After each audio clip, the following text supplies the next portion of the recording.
அனைத்து நல்லுள்ளங்களுக்கும் வணக்கம். நான் உங்கள் ரவிக்குமார். தினம் ஒரு தகவல் அடிப்படையில் ஜியோ பாலிடிக்ஸ். இன்றைய ஜியோ பாலிடிக்ஸ் நாட்டாமை கொஞ்சம் கொஞ்சமாக மரியாதையை கெடுத்துட்டு இருக்கிறாங்க. ஏன்னா ஐரோப்பா நாடுகள் ஒரு லெவலுக்கு மேலே அவங்க தாங்க மாட்டாங்கல்ல, அப்படியே ஒவ்வொரு சில நாடுகளாக எக்ஸ்போஸ் பண்ண ஆரம்பிச்சிருக்காங்க. பட் எந்த அளவுக்கு முடியும்னு தெரியல. ஆனால் கடுமையான வார்த்தை ஜாலங்களை, கடுமையான விமர்சனங்களை அமெரிக்கா மீது வைக்கிறாங்க. அமெரிக்கா அதை எப்படி ஏற்றுக்கிறாங்கன்றதை நம்ம பார்க்கலாம். இன்றைய சிறப்பு தொகுப்பு ஈரான் பற்றியும், சிரியாவில் இருக்கக்கூடிய நிகழ்வுகள், அப்புறம் மற்ற நிகழ்வுகள் தான். குறிப்பாக ஈரான் ஆல்மோஸ்ட்டு கை விட்டு கொஞ்சம் கொஞ்சமாக போயிட்டுருக்கோ, ஈரானை விட்டு ரீசா பலாகி அவர்களுக்கு சாதகமாக நடந்துகிட்ருக்கோ. ஏன்னா சம்பவம் ரொம்ப பெருசாக இருக்குது. துப்பாக்கி என்பது கலவரக்காரர்கள்கிட்டையும் கிடச்சிருக்கு, இவங்ககிட்டையும் கிடைக்கிது. மாறி மாறி சுட ஆரம்பிச்சிட்டாங்க, நிறைய பேர் இழக்க ஆரம்பிச்சிட்டாங்க. ஸோ கடுமையாகிட்டே இருக்குது. உங்களுக்கு நீங்கள் நிறைய வரைபடத்தோடு எக்ஸ்பிளைன் பண்ண போகிறேன். நிறைய விஷயங்கள் பேசலாம், முடிஞ்ச அளவுக்கு நான் ஷார்ட்டாக பேசலாம் வாங்க நினைக்கிறேன். ஸோ வீடியோவில் போகிறதுக்கு முன்னாடி நீங்கள் நம்ம சேனலை சப்ஸ்கிரைப் பண்ணலாம். சப்ஸ்கிரைப் பண்ணிட்டு வாங்க. மறக்காம பெல் பட்டன் கிளிக் பண்ண ஆல் ஆப்ஷன்ஸ் கொடுங்க. வீடியோ கொடுக்கலாம்.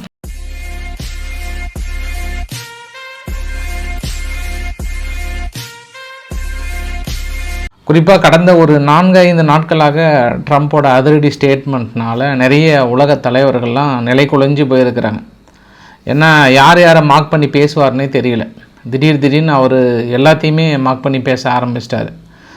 இந்திய பிரதமர் மோடி அவர்களையும் 68 அப்பாச்சி ஹெலிகாப்டருக்காக ப்ளீஸ் அப்படின்னு என்கிட்ட கெஞ்சினாருன்ற மாதிரி சொன்னாங்க.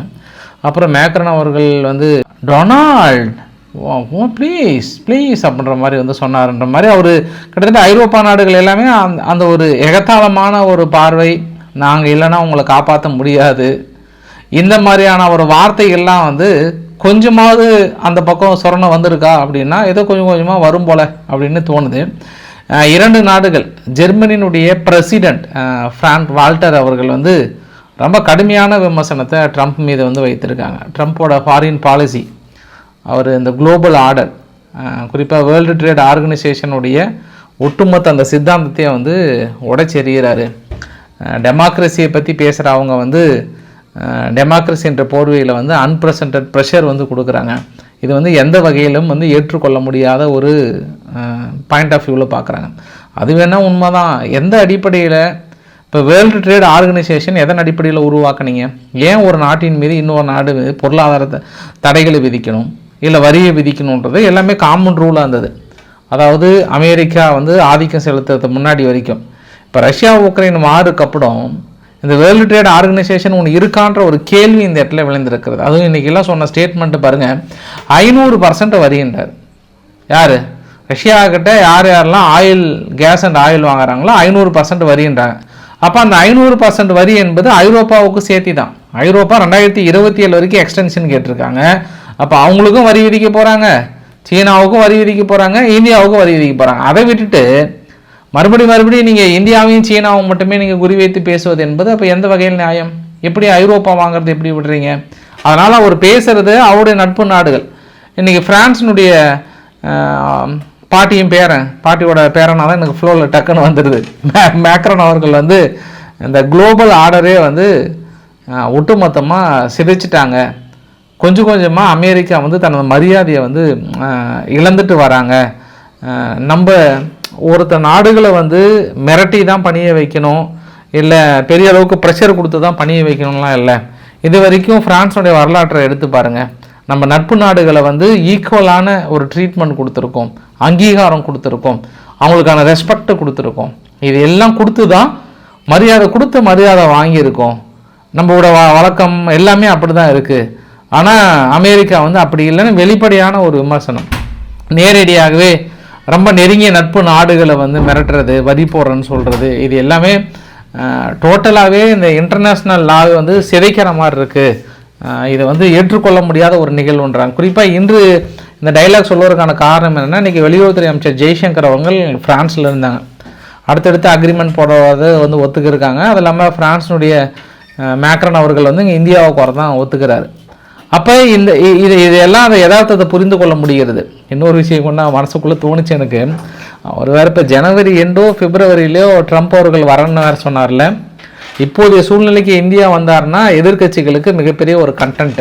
வா கோட்டசாமி வா, உன்னை தான் வச்சு தான் நாங்கள் பெரிய அளவுக்கு இருக்கணும்னுவாங்க. ஏன்னா மைக்கு வெளிப்படையாக இருக்கும். இந்த பக்கம் எப்படியும் மோடி அவர்கள் இருப்பாங்க, இந்த பக்கம் ட்ரம்ப் அவர்கள் இருப்பாங்க. நான் தான் இந்தியா பாகிஸ்தான் வார் நிறுத்தினேன் அப்படின்னு வெளிப்படையாக சொல்லுவார். இப்போ இந்த இடத்துல இந்தியா வந்து இத்தனை நாள் இல்லைன்னு சொன்னதில்ல, அதை ஆமான்னு சொல்கிறதா இல்லைன்னு சொல்கிறதுல கிடுக்குப்பிடி கேள்வினால லாக் பண்ணிடுவார். அவர் நான் தான் நீவார் இன்ன வரைக்கும், இந்த செகண்ட் வரைக்கும் அக்கில் பிரிண்ட் அவுட் வச்சுன்னு சுற்றுறாரு. இப்போ திடீர்னு கொஞ்ச நாளைக்கு முன்பு சீனா வேறு அவன் இந்தியா வந்து என்கிட்ட கேட்டாங்க அந்த வார் நிறுத்த சொல்லி அப்படின்னு அவங்க கொஞ்ச நாள் வேறு சிந்து பாட்டு ரயிலில் வந்து பாடி விட்டாங்க இந்த பக்கம். அப்போ இதெல்லாம் நான் நினச்சி பார்த்தேன். அது இல்லாமல் இந்தியா வந்து என்னை சந்தோஷமாக வச்சுருக்க விரும்பலை, கொஞ்சம் பேட் டீலாக இருக்குது, தொடர்ந்து இன்னும் வரி அதிகமாக போடுவேன், இந்த மாதிரியான வார்த்தைகள்லாம் அவர் சாதாரண இல்லை, நேரடியாக வந்து பேசக்கூடிய ஆள் தான். அதனால் மேபி ட்ரம்ப்போடைய விசிட் ஹோல்டு பண்ணுறாங்களா இல்லை கொண்டு வராங்களான்னு நம்ம பொறுத்து இருந்து பார்க்கணும். ஆனால் நேற்று மோடியோட ஸ்பீச்சில் ஒன்று நோட் பண்ண முடிஞ்சது, ட்ரம்ப்போட அழைப்பை நான் நிராகரிச்சிட்டேன். அவர் ஆக்சுவலாக என்னை அழைச்சாங்க இந்த காசா விவகாரத்தில் அமைதிக்கான 20 அக்ரிமெண்ட்லாம் போட்டாங்கல்ல, அப்போ இந்தியாவை அழைச்சாங்க, அதை நான் நிராகரிச்சிட்டேன். ஸோ தொடர்ந்து நிராகரிச்சேன்ற ஒரு வார்த்தையை வந்து சொன்னார். அப்போ நான் சந்திக்கே இல்லாத ஒரு ஆளை போயிட்டு அவர்கிட்ட நான் ப்ளீஸ்ன்னு எப்படி சொல்ல வந்தார்ன்ற வார்த்தையை மறைமுகமாக சொல்ல வர்றார். அப்போ ரைட்டு தான், ட்ரம்ப் அவர்கள் இந்தியா வராரா இல்லையா, அதுதான் எங்கள் கேள்வியே. அவர் இந்தியா மட்டும் இல்லைங்க, எந்த நாடு கூப்பிட்றதுக்குமே பயப்படுறாங்க. ஒரே ஒரு நாடு தான் சந்தோஷமாக இருக்கிறாங்க, யார் ஜெலன்ஸ்கி மட்டும்தான் அடிக்கடி போய் சந்திக்கிறாங்க, கொஞ்சம் அவரு மட்டும் தான் சந்தோஷமாக இருக்காங்க. இப்போ சீனாவும் என்ன பண்ணுறாங்கன்னா ஆல்மோஸ்ட் ஒரு இன்றைக்கி 64 இன்டர்நேஷ்னல் ஆர்கனைசேஷன்லேருந்து வித்ட்ரா பண்ணுறேன் அப்படின்னு சொன்ன உடனே சீனா வந்து மோனோபோலியாக அமெரிக்கா தனது ஆதிக்கத்தை வந்து செலுத்த விரும்புகிறது. இது வந்து ஒரு கரெக்டான ஜஸ்டிஸும் கிடையாது, இது ஏற்றுக்கொள்ள முடியாத ஒரு நிகழ்வு. அது இல்லாமல் தாந்தோன்றித்தனமான அந்த பொருளாதார தடைகள், அடுத்தடுத்த ஒரு ப்ரெஷர், இது எல்லாமே கம்ப்ளீட்டாக வந்து சிதைச்சிட்ருக்காங்க. இது உடனடியாக முறையிடணுன்ற மாதிரி சொல்லியிருக்காங்க. பார்க்கலாம் எந்த அளவுக்கு முறையிட போகிறாங்க, எந்த அளவுக்கு இது ஒரு ரெகுலரைஸ் பண்ண போகிறாங்கன்னு தெரியல. அவங்க குறிப்பாக அந்த தலகணம் எப்போ அதிகமாச்சு அப்படின்னா, அங்கே வெனிசுலாவில் போயிட்டு நைட்டாக தூக்கிட்டு வந்தாங்க பாரு, அப்புறம் தான் தலகணம் கொஞ்சம் அதிகமாகிடுச்சு. அது இல்லாமல் நேற்று ரஷ்யாவுடைய கப்பலை வேறு திருடிட்டாங்க இல்லையா, இது 2 நிகழ்வும் ரொம்ப ஒரு மாதிரி கெத்து காட்ட ஆரம்பிச்சிட்டாங்க. அதான் நான் அப்புறந்தே ஆதங்கப்பட்டேன். நான் ஒரே ஒரு ஹெலிகாப்டர் சுட்டிருந்தீங்கன்னா கூட ரொம்ப மனசு ஆறுதலாக இருந்திருக்கும். இல்லை சும்மா என்னை கூப்பிட்டுருந்தீங்கன்னா கூட ஒரு கம்பு எடுத்து மேலே இருக்கிற அந்த ஃபேனில் அடிச்சிருந்தீங்கன்னா கூட கீழே விழுந்துருக்கு. என்னதான் பண்ணீங்க அப்படின்னு ஒரு மனவேதனையாக இருந்தது. அதாவது இவங்க வெனிசுலானுடைய டிஃபென்ஸை நான் சொல்கிறேன் நான். அதனால தான் இன்றைக்கி அந்த அளவுக்கெல்லாம் உட்காந்து எல்லாத்தையும் எந்த அளவுக்கு மிரட்ட முடியுமோ மிரட்டிட்டு, இப்போ ஐநாவை பற்றின வெளிப்படையான ஒரு குற்றச்சாட்டு என்ன சொல்கிறாங்கன்னா, ஐநாவுடைய வேலையே இந்த வெஸ்டர்ன் கலாச்சாரத்தை கெடுக்கிறது தான். எந்தெந்த வழியில் அகதிகளை கொண்டு போயிட்டு பொருளாதாரத்தை கொடுத்து அந்த நாட்டுக்குள்ளே நுழைக்க முடியுமோ அந்த அளவுக்கு வெளிப்படையாக ஃபண்டிங் கொடுத்து நுழைச்சிட்ருக்காங்க.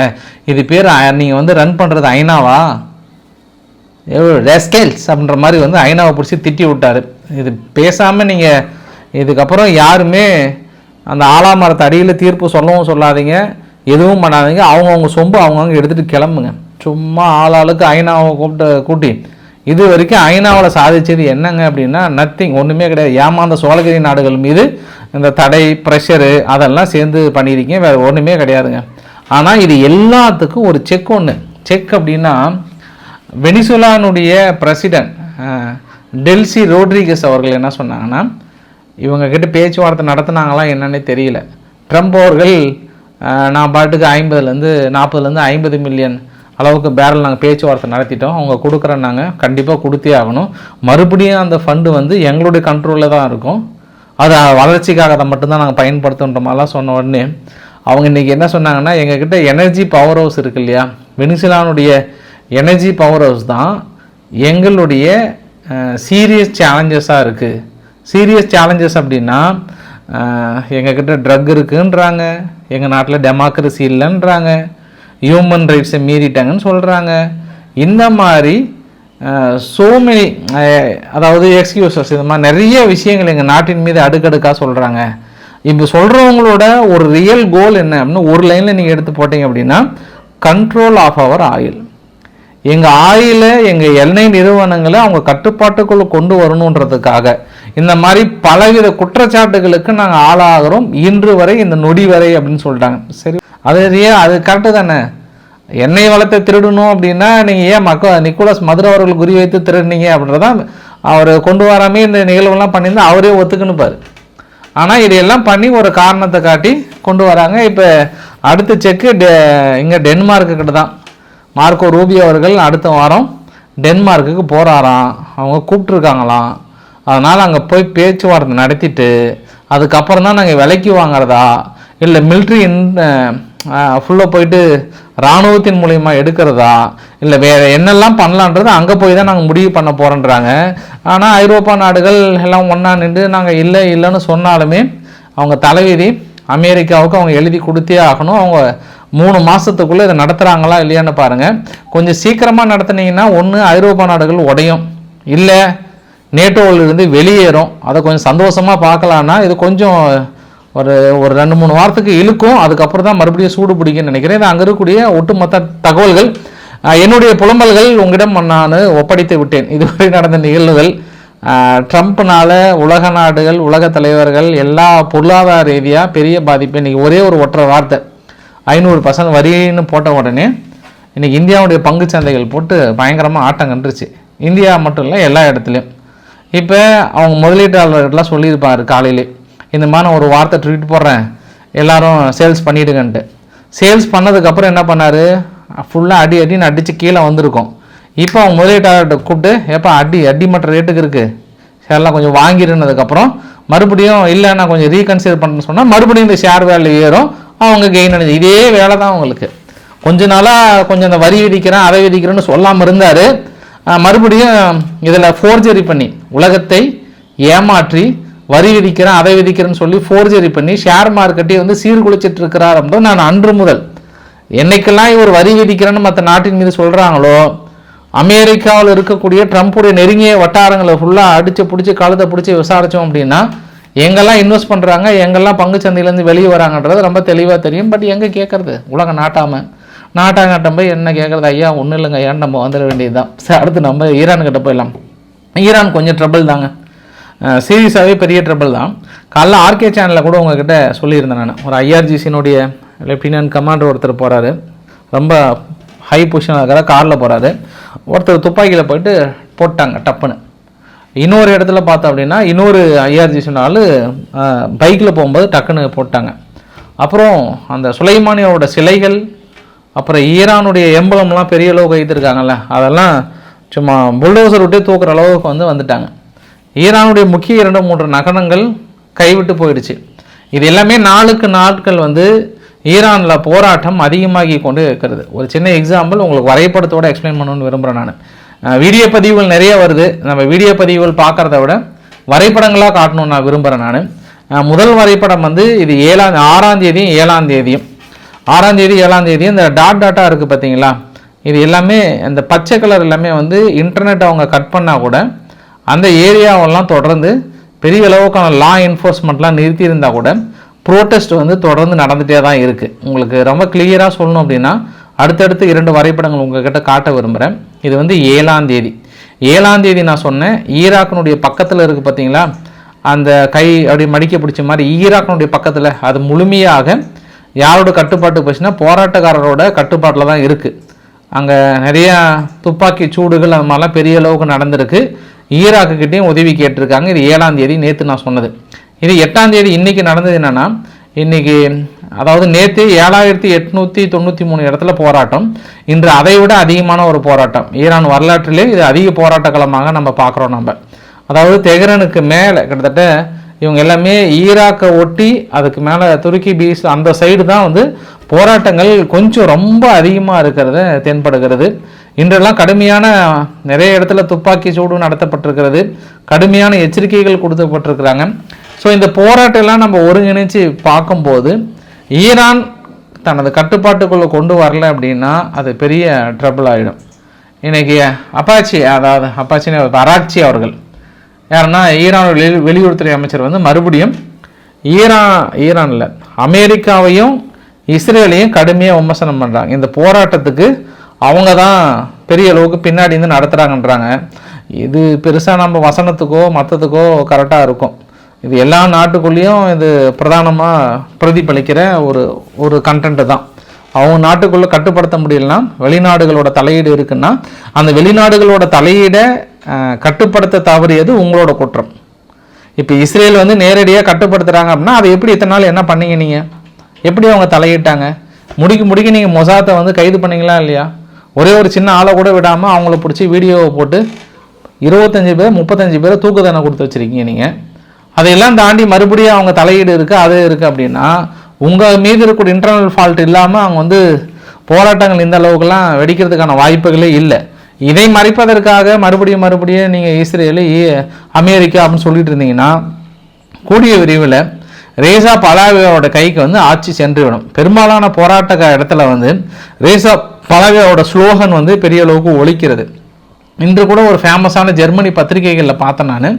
அதில் ரேசா பலாவி அவர்கள் மறுபடியும் ஜெர்மனே வருது பாருங்கள், ஈரானுக்குள்ளே வரப்போகிறார், த கிங் இஸ் ரிட்டன், மக்கள் வந்து அழைக்கிறாங்க. அவர் வந்து ஏற்கனவே சொல்லிட்டாராம், வித்தவுட் சரியத் சட்டத்தை வந்து நான் அங்கே ஈரானுக்குள்ளே அமுல்படுத்த மாட்டேன், சரியத் சட்டத்தை அமுல்படுத்த மாட்டேன், எல்லா மக்களையும் நான் ஈக்குவலாக ட்ரீட் பண்ணுவேன் அப்படின்ற ஒரு வார்த்தையை வந்து மறுபடியும் ஒரு வீடியோவை வெளியிட்டிருக்கிறார். இன்றைக்கி ஜெர்மனியுடைய ஃபாரின் மினிஸ்டர்ஸ் ஒரு டம்மி பீஸ் தான் அவர். இருந்தாலுமே அவர் ஈரானை வந்து கடுமையாக விமர்சனம் பண்ணியிருக்கிறாங்க. வெஸ்டர்ன் நாடுகள் எல்லாமே, ஐரோப்பாவிலிருந்து எல்லா நாடுகளுமே ஈரானை கடுமையான போராட்டக்காரர்கள் மீது துப்பாக்கி சூடு நடத்துவது இது எல்லாம் ஒருபொழுதும் எங்களால் ஏற்றுக்கொள்ள முடியாது. அமைதியான போராட்டக்காரர்கள் மீது ஏன் துப்பாக்கி சூடு நடத்துறீங்கன்றாங்க. இதே கண்டனம் தெரிவிக்கிற நபர்கள் வந்து அந்த போராட்டக்காரர்களுக்குள்ளார கலவரக்காரர்கள் ஊடுருவி அவங்க ஐஆர்ஜிசியினுடைய கமாண்டரெல்லாம் போட்டு தள்ளிட்டு இருக்காங்களே, அதை பற்றின கருத்துக்கள் இந்த வரைக்கும் வந்திருக்கான்னா வரமாட்டாங்க.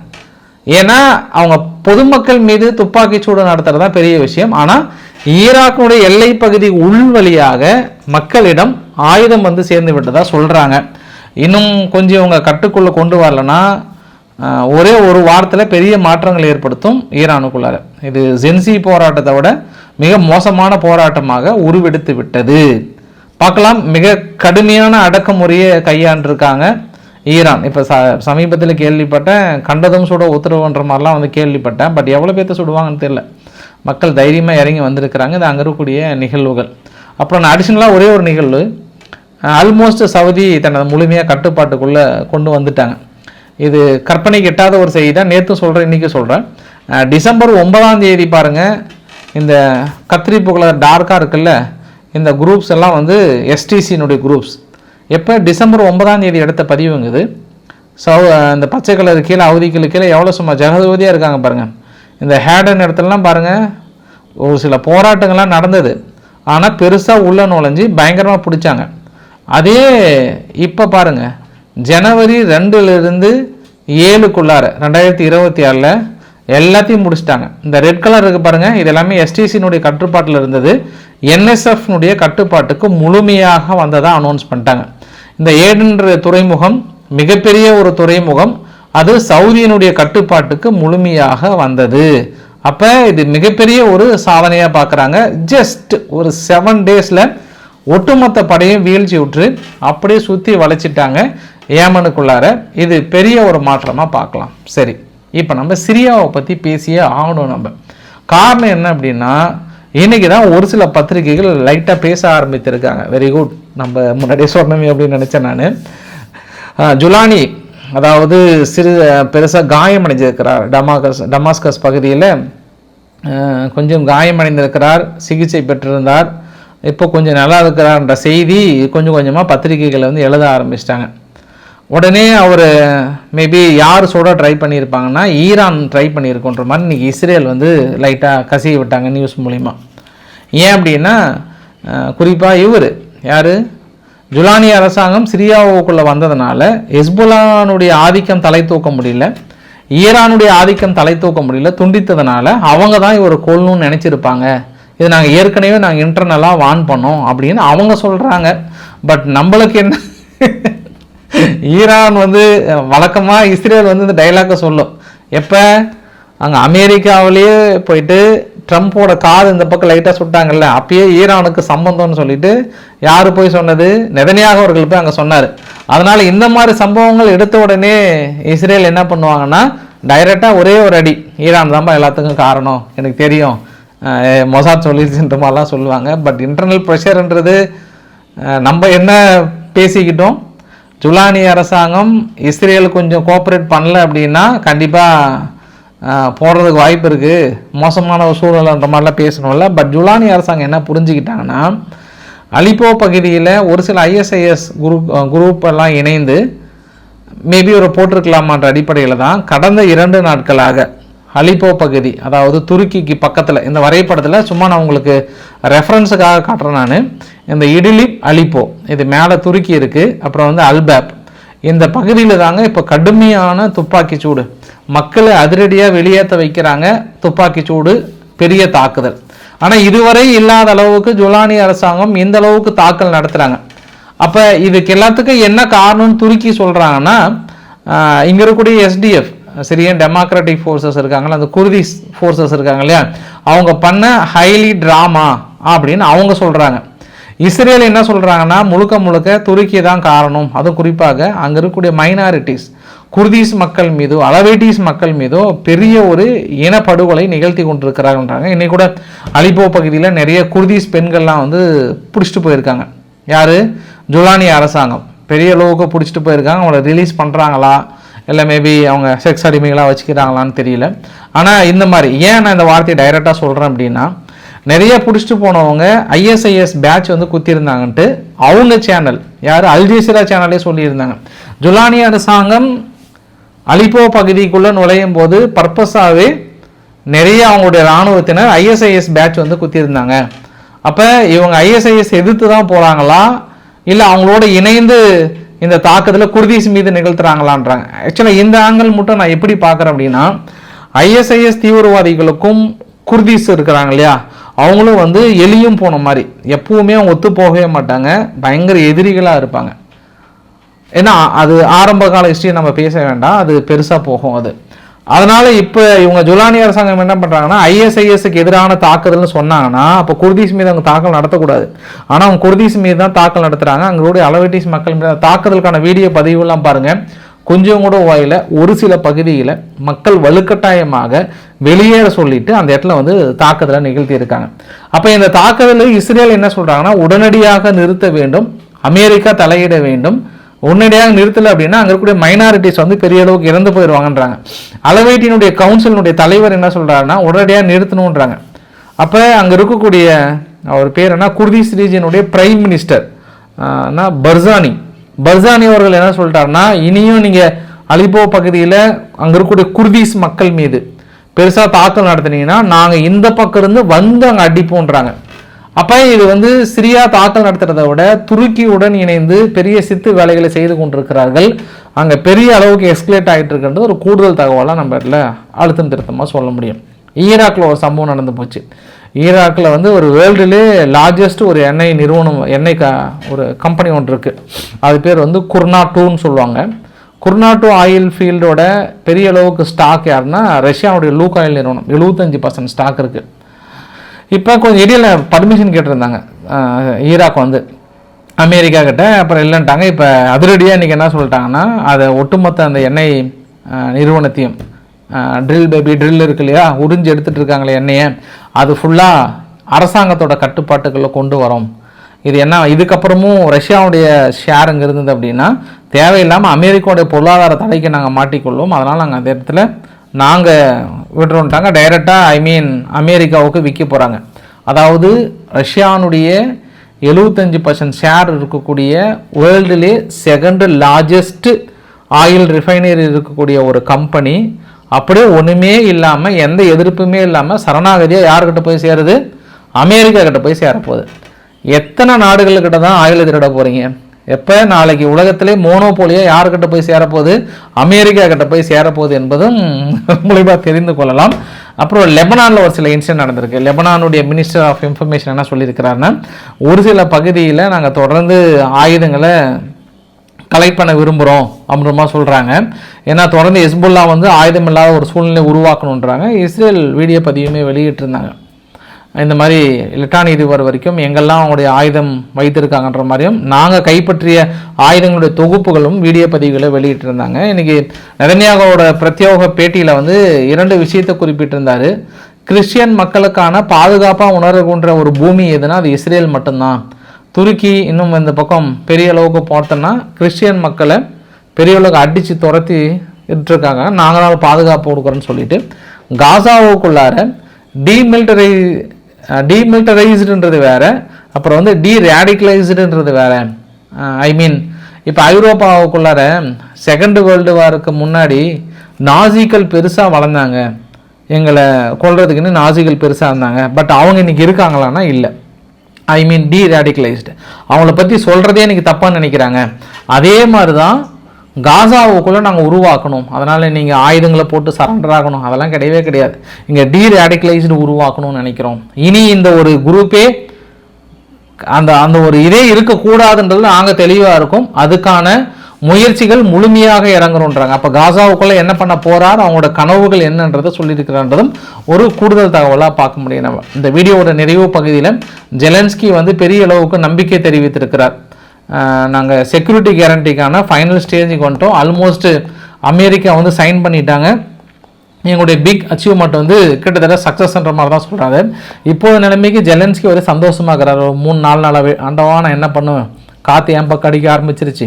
இத்தனை நாள் வந்து ரஷ்யா பக்கம் காற்று அடிச்சிட்டு இருந்தது அமெரிக்காவுடைய காற்று, பட் அது ரொம்ப நாள் நீடிக்கலை, டப்புன்னு திரும்பிடுச்சு. இப்போ அதனால் இப்படி இந்த குழந்தைங்கள்லாம் காலை மேலே படுத்துட்டு கையும் காலம் இப்படி உதைப்பாங்களாம், அது மாதிரி வந்து ஒலன்ஸ்கி வந்து ஒரே சந்தோஷ மூடில் இருக்கிறாரு. இன்னது ஃப்ரான்ஸில் கூட ஒரு சம்பவம் நடந்துச்சுங்க இன்றைக்கி.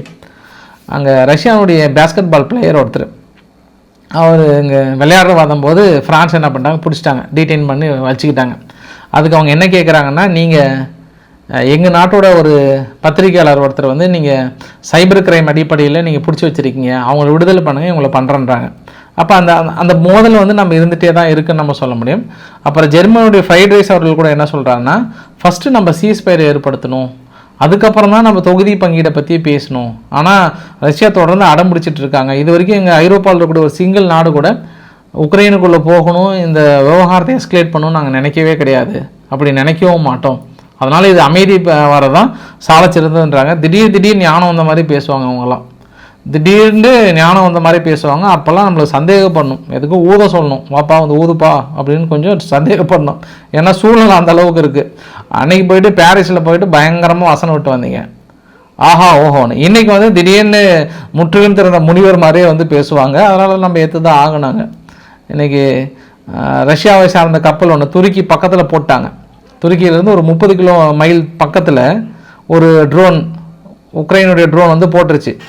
இது மறுபடியும் துருக்கியோட எல்லை பகுதிக்குள்ளே ஒரு ட்ரோன் தாக்குதல். இப்போ ரஷ்யா என்ன நினைப்பாங்கன்னா, சரி ஓகே போட்டியா, அடுத்து நாங்கள் போட போகிறோம்ன்ற மாதிரி தான் சொல்ல போகிறாங்க.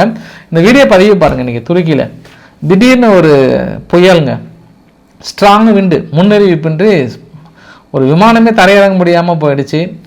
ஒரு மினி சுனாமி மாதிரி அங்கே அப்படியே ஃபுல்லாக தண்ணி ஃபுல்லாக அந்த பக்கம் வந்துச்சு. நிறுத்தியிருந்த கப்பல் எல்லாமே அடித்து தூக்கி போட்டுச்சு அந்த பக்கம். மிகப்பெரிய அளவுக்கான ஒரு சூறாவளி அந்த இடத்துல உணர முடிஞ்சதாக வந்து சொல்லியிருந்தாங்க. அப்புறம் இந்த வீடியோ நிறைவு பகுதியில் இன்னும் சோமாலியா லேண்ட் இருக்கு இல்லையா, நான் முடிச்சதுக்கப்புறம் உங்களுக்கு ஒரு வரைபடத்தை காட்டுறேன். அந்த வரைபடத்தில் ஒரு சிவப்பு டாட் இருக்கும். அந்த சிவப்பு டாட் தான் ஆல்மோஸ்ட் இஸ்ரேலுக்கான பேஸ் கொடுக்க போகிறாங்கன்ற மாதிரி கேள்விப்பட்டிருக்கேன். பட் அது எந்த அளவுக்கு சாத்தியம் தெரியல. அதை நோக்கி சென்று கொண்டிருக்கிறதுன்ற மாதிரி வந்து சொல்லியிருக்காங்க. மெல்லை அவர் பிள்ளைகளுக்கு நன்மை செய்திருக்கிறாராம். கிட்டத்தட்ட 60% அப்ரூவல் அவர் கிடைச்சதுனால மனுஷன் வந்து வர எல்லா தலைவருமே டான்ஸ் போட ஆரம்பிச்சிட்டாங்க. இனிமேல் நாம்ளும் வீடியோ ஆரம்பிக்கும் போது இனிமேட்டு ஒரு 2 ஸ்டெப்பு போட்டுட்டு வீடியோ ஆரம்பிக்கலாம்னு நினைக்கிறேன். ஏன்னா அது தலைவர்களுக்கான ஒரு சிக்னேச்சர் ஸ்டெப்பு போல். அதனால் நம்மளும் ஒரு சிக்னேச்சர் ஸ்டெப்பு இப்படி கிரியேட் பண்ணிட வேண்டியதான் நினச்சேன் நான். ஏன்னா மெல்லையரோட டான்ஸை பார்த்துட்டு. சரி, இன்றைக்கு ஓரளவுக்கான தகவலை கவர் பண்ண நினைக்கிறேன். பிடிச்சிருந்தால் லைக் பண்ணுங்கள், ஃப்ரெண்ட்ஸுக்கு ஷேர் பண்ணுங்கள், சப்ஸ்கிரைப் பண்ணுங்கள். விக்மார் சோமச்சல், நன்றி, வணக்கம்.